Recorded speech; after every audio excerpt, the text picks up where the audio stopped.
Let's give a big AFSCME Council 5 welcome now. I see him in the back for the next great governor of the state of Minnesota, Mark Dayton.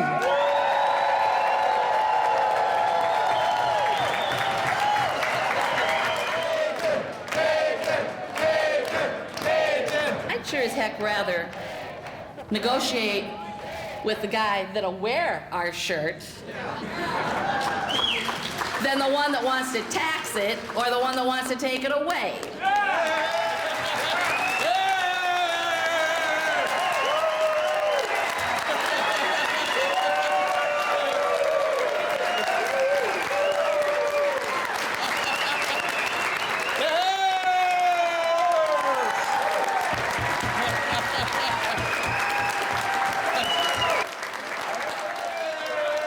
I have never been as excited about a gubernatorial candidate as I am about this one. I am excited and delighted to introduce AFSCME Council 5's endorsed candidate for governor, Mark Dayton.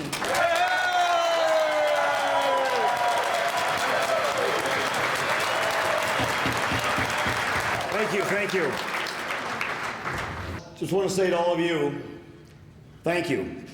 Thank you very much. I would not be standing here today if it were not for AFSCME Council 5. Thank you very much. Thank you very much.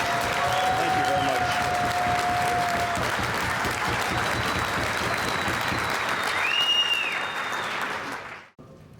I remember going to your headquarters in South St. Paul just before the primary and then going up to Duluth to operation there and seeing so many of you turned out and being told that you were making more calls on behalf of my terrific running mate Yvonne Predner-Solon and myself before that primary than you did even for President Obama 2 years before, and how honored I felt that you would put your trust in Yvonne and myself and that you would make the amazing effort that you were making all over this state to help us win that primary. And I would not be standing here today, and Yvonne would not be up campaigning in Duluth today without your support, AFSCME Council 5. Thank you. Thank you. Thank you very much.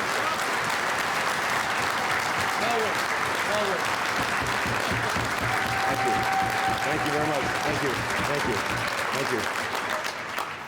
And now today, we're 1 month to the day from an election that will decide the future of Minnesota, and will decide whether you and Yvonne and I will have a chance to work together for the next 4 years, to roll up our sleeves and do what I know you believe and what the button that has Yvonne's and my name on it says, a better Minnesota.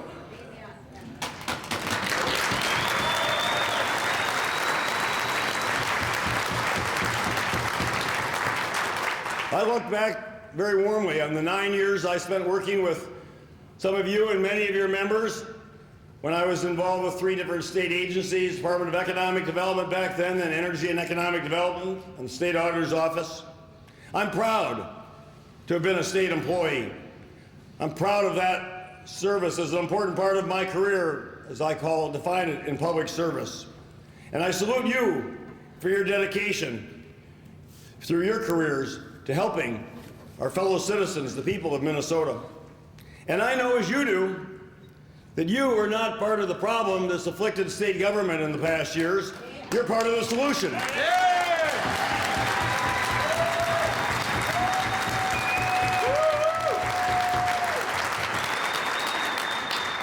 The problem is the governor and his agency heads who don't believe in government.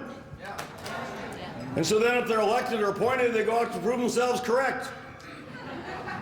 And they come back 4 years later and say, see, we proved our point, we've made government worse, so re-elect us and we'll make it worse again. No.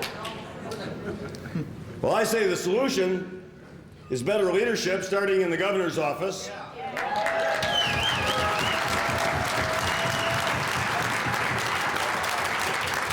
And with the agency heads who, like me, believe in the mission of state government to improve the lives of our fellow citizens, who believe in the missions of the agencies that you help to lead, to serve the people of Minnesota in so many important ways.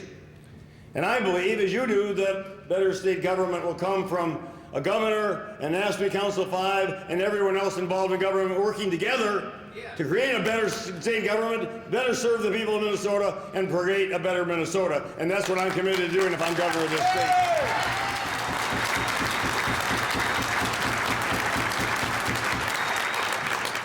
Now, my two opponents, they want to weaken unions. I want to work with them.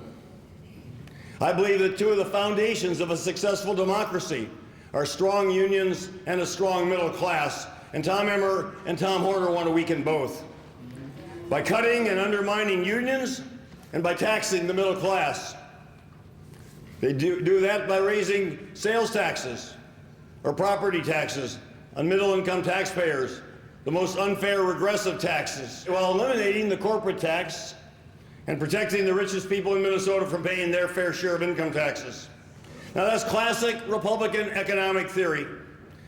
Give more to the people who already have the most, give less to the people who have the least, and let everyone else look out for themselves. Whereas I believe, as that great Minnesota Senator Paul David Wellstone said, that we all do better when we all do better.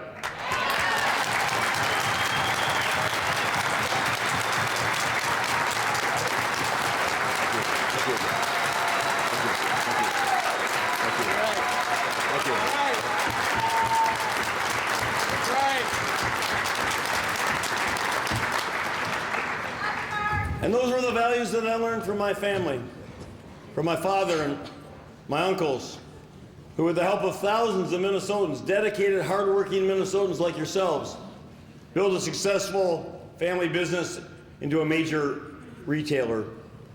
But they knew that our good fortune didn't come by accident. It came by their hard work. It came by the hard work of all those thousands of people working with us. And they also understood, even before they met Paul Wellstone, what he understood, that the well-being of our enterprises depends upon the well-being of our communities, the well-being of our people, the well-being of our state.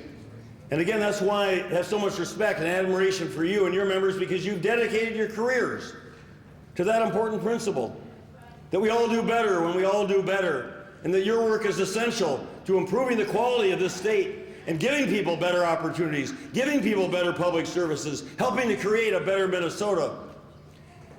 And you also understand, as I understand, that the foundations upon which you're able to do your jobs are secure jobs and good wages and secure pensions. And I assure you, if I'm governor, we will work together to provide all of those.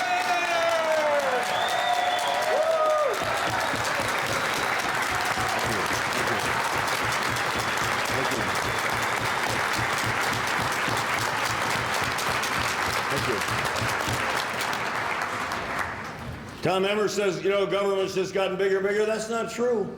The facts are that Tim Paletti's cut state government employees by 11% over his 8 years. The fact is that Minnesota's per capita expenditure for state government is just the same as it was when Tim Paletti took office. And the facts also are that median income in Minnesota has dropped by over $10,000 during that time, which shows the solution to the economic problems of this state and nation is not to undermine or damage the middle class, hardworking Minnesotans like yourselves. It's to strengthen it, it's to build jobs, create jobs, and provide secure employment to those of you who provide essential services. It doesn't mean that some governor who shows up for work half the time tells other people to take involuntary furloughs. He ought to be furloughing himself when he doesn't show up to work in Minnesota.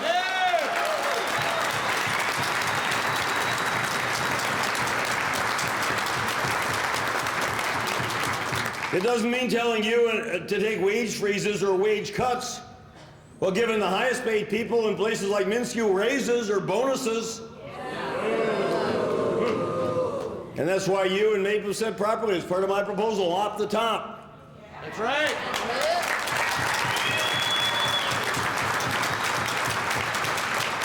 And fill the remaining positions with people who are qualified, people who are professionals, people who believe, as I said earlier, in the missions of those agencies as you do, as I do, and are going to work with you to strengthen them and make them provide more efficient, more effective services to the people of Minnesota.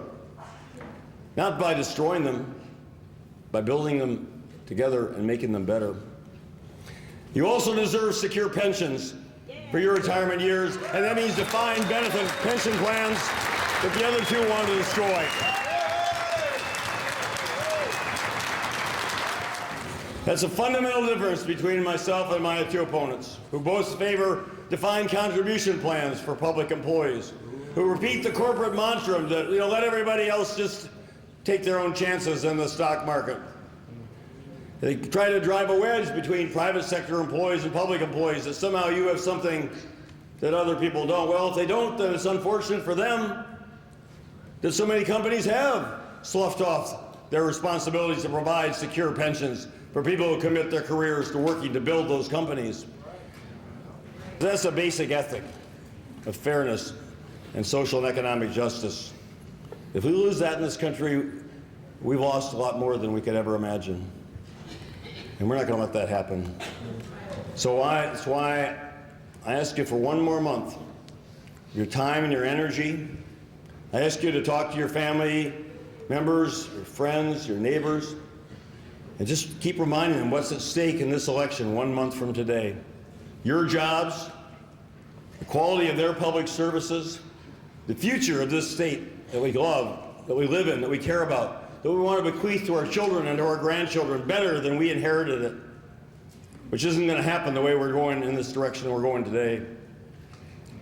There's a greatness to Minnesota. There's a quality of Minnesotans, a quality that you recognize by your service, that we do believe in extending helping hands to those of us, as Hubert Humphrey said, the least of those among us, those who are living in the twilight of life, the elderly, the dawn of life, the young, and in the shadow of life, the sick and the poor.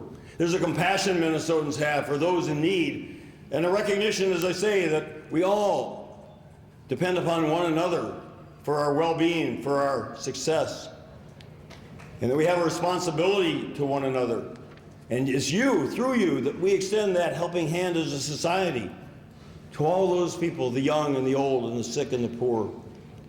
And as some say, we should abandon that, because that's what we have to do if we want to create the jobs that we need for the future, if we want to create a state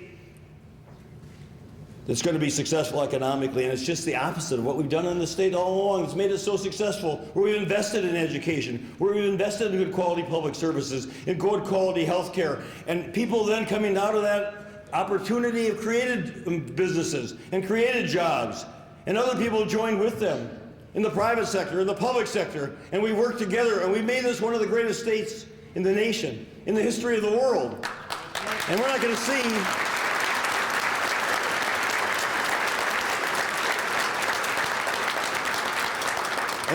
see that sacrifice, and we're not going to see that damage, and we're not going to see that destroyed, because some people don't want to pay their fair share of taxes.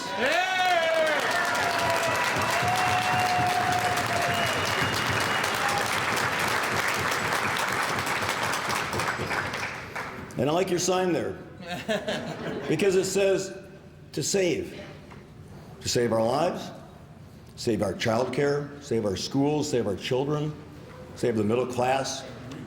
To save, to save, protect, preserve, to build, to enhance the greatness of Minnesota, the greatness of AFSCME Council 5, the greatness of the state we serve. We're going to work together 1 month from today. We're going to get elected, and then we're going to go to work, all of us together. I'll be one of your co-workers, working together to build a better Minnesota. Thank you very much.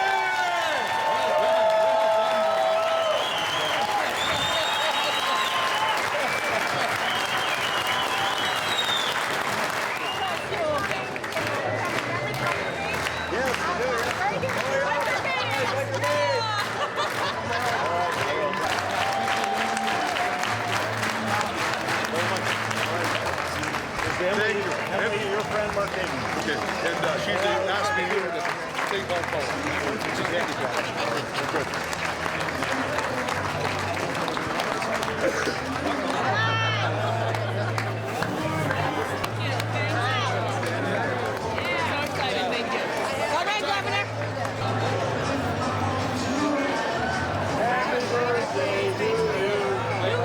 Going to be a good luck for you. That was very good luck. Your first vote in America. Yes. Congratulations. Thank you. Thank you. Thank you very much. I'm very honored. Very honored. Thank you very much.